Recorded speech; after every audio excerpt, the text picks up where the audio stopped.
22番スルヤ・ゴナリーさん、フランス。Aux Jeux Olympiques d'hiver à Nagano, preuve du patinage artistique dames étant... Tu sens la glace défiler sous tes pieds. Sous les lames, tu perçois les creux, les bosses, les empreintes laissées par les patineuses qui sont passées avant toi.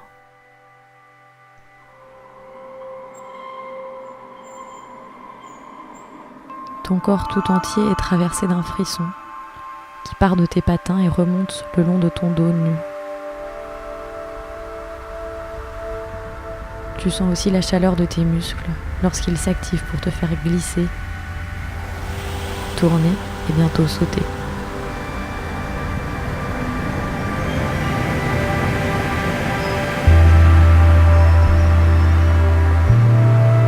À chaque figure, tu accrois la différence de température entre la glace et toi. Tu es feu, flamme, tu t'élèves tout en souplesse et en rapidité. Tu ne veux pas retomber.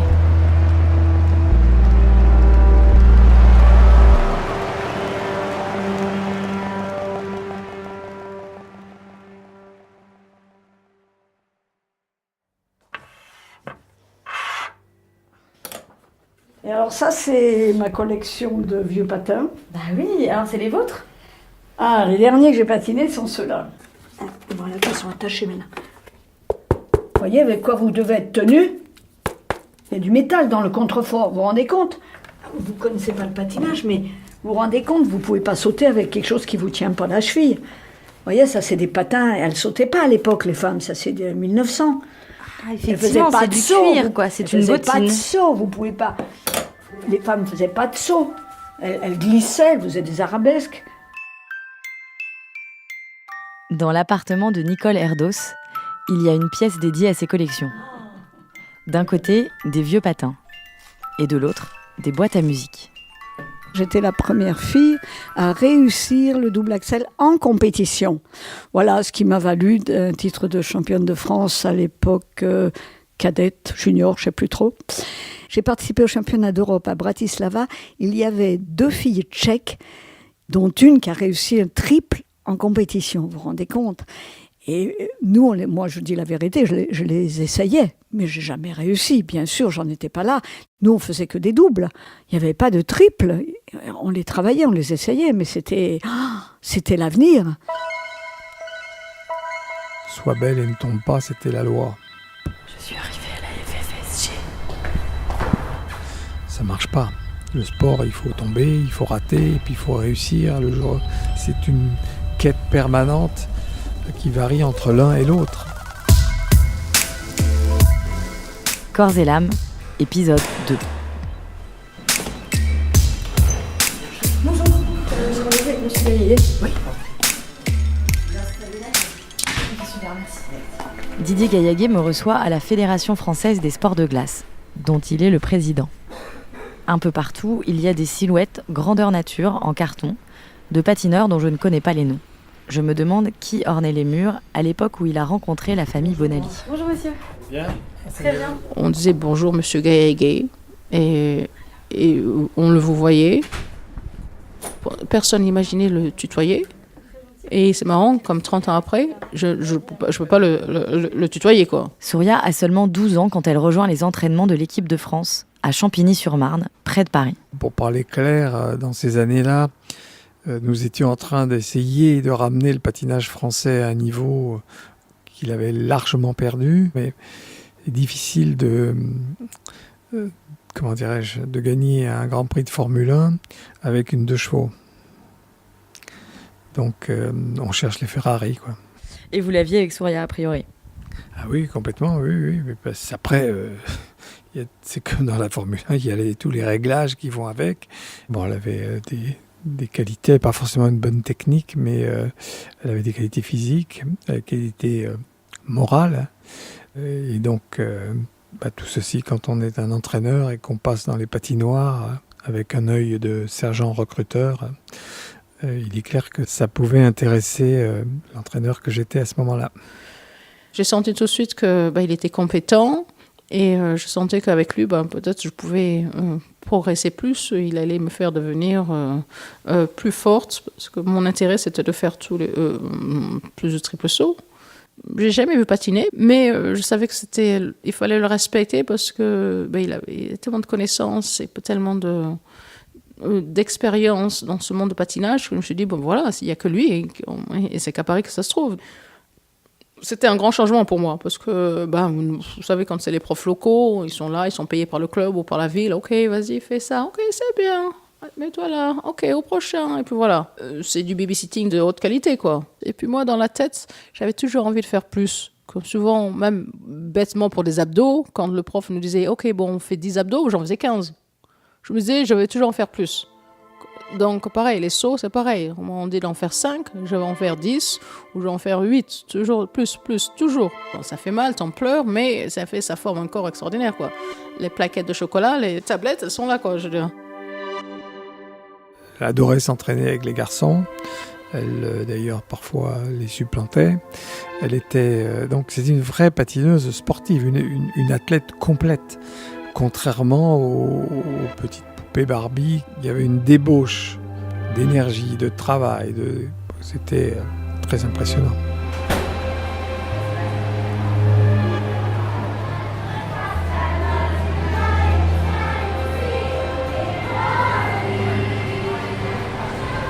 Dans le couloir des vestiaires et ça pue les pieds.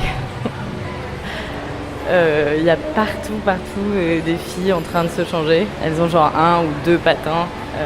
J'ai vu des gamines, mais elles ont l'air d'avoir 6 ans.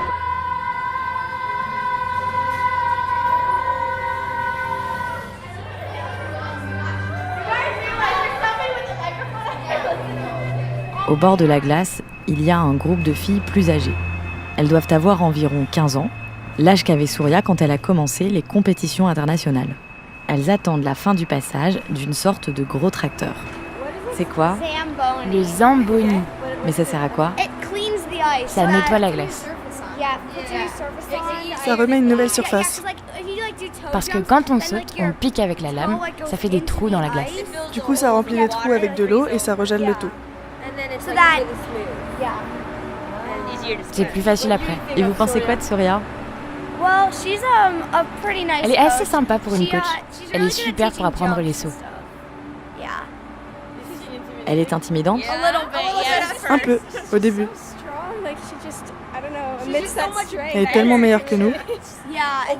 Elle est tellement bonne dans tout ce qu'elle fait, c'est intimidant. Elle sait exactement ce qui ne va pas quand on saute. Allez les filles, c'est l'heure du patin.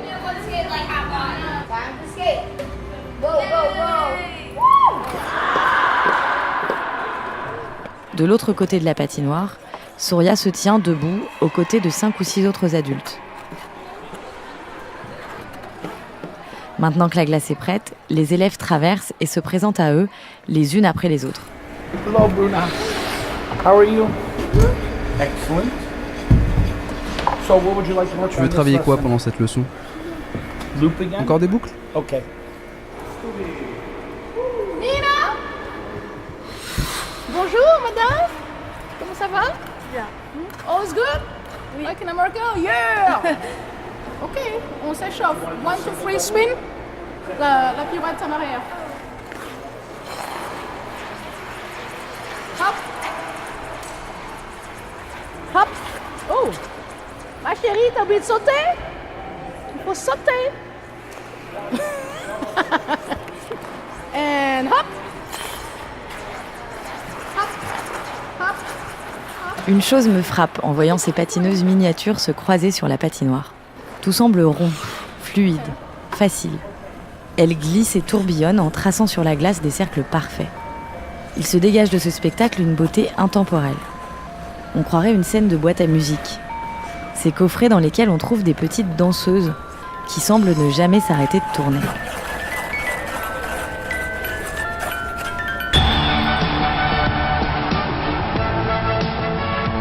Et puis la Française Surya Bonali, âgée de 17 ans, est entrée dans l'histoire aujourd'hui avec cette quadruple boucle piquée. C'est un record historique. J'ai commencé à faire les quadruples, je veux dire, je sais pas, j'avais peut-être 16-17 ans. Je me suis dit, bah, écoute, ton triple, il est facile, il est super fastoche. Aux yeux, pourquoi pas essayer de faire un quadruple, une rotation de plus, quoi. Je me suis dit, écoute, je sais le faire, c'est super facile, je sais que je peux le faire sans m'échauffer, je peux faire un triple les doigts dans le nez. Pourquoi pas essayer? J'ai de la place, il y a encore de la hauteur. Pourquoi pas faire un plus, quoi. Championne du monde junior, championne d'Europe, Surya Bonali, 17 ans, 4e après le programme original, ce qui est excellent. Triple boucle piqué pour ouvrir ce programme. Oh là là là là! À Munich, donc, elle fait le quadruple. Il est impeccable. Et puis, alors, je sais pas pour quelle bêtise. Et au moment le plus inopportun, une chute. À votre avis, Robert Durville, c'est trop bête. Le saut arrive en arrière, elle se remet en avant et elle tombe en avant alors que son saut est parfaitement réussi. Bon, et rien que pour ça, on ne lui a pas accordé. Elle devrait aujourd'hui être sur les annales des Guinness Book comme la première fille à avoir fait un quadruple. C'est pas le cas. Pourquoi le tenter alors que les autres le font pas? Bah écoutez, allez demander à Lavillenie pourquoi il a voulu battre le record de Bubka et qu'il a fait 6,16 m à Donetsk. Parce que le sport, c'est le principe du dépassement. Bon, gagner les compétitions, c'est une chose. Les exploits qui permettent de les gagner en sont une autre. Et sans conséquence sur le moral de Soria avec un triple loot. J'avais la chance, en compétition, j'étais comme dopée. En compétition, c'est un peu comme certains chevaux de course. Quand c'est le big race, la grande course, ils vont plus vite ou quelque chose comme ça. Et donc moi, c'était pareil. En compétition, au contraire, j'aimais bien. Un très beau programme et c'est bien parti. Triple boucle piqué déjà, triple loot, triple flip en combinaison et triple salco. J'avais pas peur, je faisais mon boulot, ma musique. Je me faisais plaisir et puis pas de stress et puis voilà quoi. Un passage de charme pour récupérer un peu. À ces championnats du monde de Munich en 1990, Surya Bonali a tout juste 17 ans. Elle est déjà championne du monde junior, championne d'Europe et triple championne de France. Mais elle comprend vite que son style de patinage, tout en saut et en technique, n'est pas du goût de la Fédération internationale. À un moment, j'ai dû arrêter parce qu'on me disait, non, vous voyez, vous avez fait votre trip, votre combinaison de saut, mais comme vous avez trop de sauts, du coup, on vous donne une mauvaise note parce que vous en avez fait trop. Alors là, ça commence à me dire quoi? C'est n'importe quoi. Je travaille et après, on ne me donne pas une bonne note parce que même, on m'en enlève. Il n'y a qu'au patinage qu'on voit ça, quoi. Bon. La règle non avouée, c'était il ne faut pas tomber quand tu es une fille, il faut que tu sois belle sur la piste parce que les canons de la beauté, c'est bon, et les exploits techniques sont faits pour les garçons. Le saut est quand même la chose la plus difficile à faire en patinage. À partir du moment où elle se cantonne dans un domaine qui est pour beaucoup réservé aux hommes, elle transgresse déjà les règles. C'est comme si on disait, Monsieur Lavillenie, bon, vous avez le droit de faire 5,80 m, mais on vous interdit de faire 6,16 m, qui je crois est le record du monde, parce que c'est trop compliqué, parce que vous n'aurez pas l'air aussi beau là-haut, mais l'exploit est beau en soi.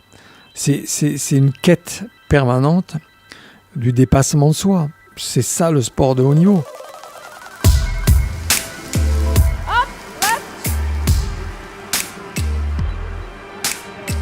C'est incroyable, en 5 minutes de leçon, elle a réussi à faire quelque chose de super joli à la petite, quoi. Et là, Surya est en train de lui montrer exactement comment faire. Donc elle est sur la glace et elle lui montre. Mais elle y est presque quand même, non? Moi j'ai l'impression. Non. Non. Le double axel, c'est 2 tours et demi. Donc déjà là. Et puis ce saut, je sais pas pourquoi, ça bloque tellement de patineuses. Dans le monde, c'est incroyable.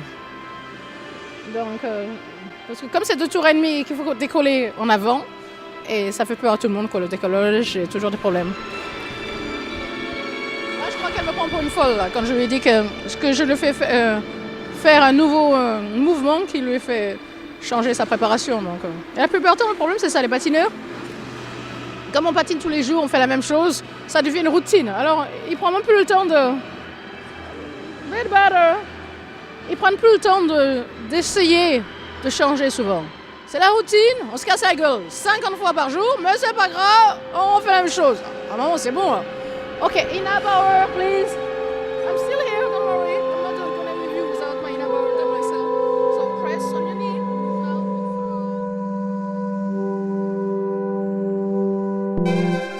Et moi, c'était tout l'inverse. Quand j'étais jeune, on me disait de faire ça ou ça. Si je savais qu'on me disait que ça pouvait marcher, je le faisais. Et même si je savais pas, j'y allais. Et après, je jugeais si c'était bon de garder ou d'arrêter ou pas. It's not too bad. You didn't kill yourself. C'était pas trop mal, tu vois, t'as survécu. Chicken, Fais pas ta poule mouillée. Or turkey, just go Faut for foncer. it. And try Essaie de new nouvelles things, choses, please. t'entête pas. Don't just be stubborn, because if it's not working, Si ça marche pas, alors pourquoi continuer? Why you keep going? Why you keep doing it? Just because what? It's not C'est pas un a life contrat à vie, contract. si ça marche pas, If it's not working, just move on to passe à autre something chose, else. change.